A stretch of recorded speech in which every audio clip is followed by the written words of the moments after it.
ಮಂಡ್ಯದಲ್ಲಿ ನಡೆದ ಗಣಪತಿ ವಿಸರ್ಜನೆ ವೇಳೆ ನಡೆದಂತಹ ಗಲಾಟೆ ವಿಚಾರವಾಗಿ ಶಿವಮೊಗ್ಗದಲ್ಲಿ ಮಾಜಿ ಡಿಸಿಎಂ ಕೆಎಸ್ ಈಶ್ವರಪ್ಪ ಪ್ರತಿಕ್ರಿಯಿಸಿದ್ದಾರೆ. ಗಣಪತಿ ಮೆರವಣಿಗೆ ವೇಳೆ ಪಾಕಿಸ್ತಾನದ ಮನಸ್ಥಿತಿ ಇರುವವರು ಕಿಡಿ ಹಚ್ಚಿದ್ದಾರೆ.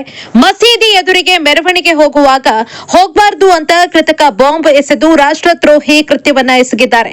ರಾಜ್ಯ ಸರ್ಕಾರ ಇದನ್ನ ಗಂಭೀರವಾಗಿ ಪರಿಗಣಿಸಿ ಆರೋಪಿಗಳನ್ನ ಬಂಧಿಸಿ ಅವರ ಮೇಲೆ ರಾಷ್ಟ್ರದ್ರೋಹಿ ಕೇಸುಗಳನ್ನ ಹಾಕಬೇಕು.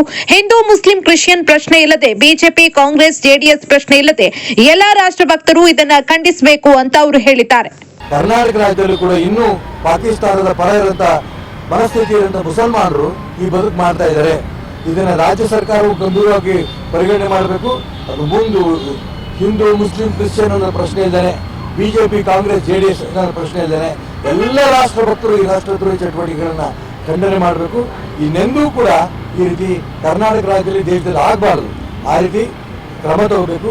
ಯಾವ ರೀತಿ ಡೀಕಲ್ ಮಾಡಿದ್ದಾರೆ ಅವರಷ್ಟು ಜನಕ್ಕೂ ಅರೆಸ್ಟ್ ಮಾಡಿ ರಾಷ್ಟ್ರದ್ರೋಹಿ ಕೇಸುಗಳನ್ನ ಹಾಕಿ ಅವರಿಗೆ ಜೈಲಲ್ಲಿ ಅವ್ರನ್ನ ಇಡಬೇಕು ಮತ್ತು ಎಲ್ಲರೂ ಒಟ್ಟಾಗಿ ಸೇರಿ ಇದನ್ನ ಈ ರೀತಿ ಮಾಡೋದನ್ನ ಖಂಡನೆ ಮಾಡಬೇಕು ಅಂತ ಒತ್ತಾಯನ ಮಾಡ್ತೀವಿ.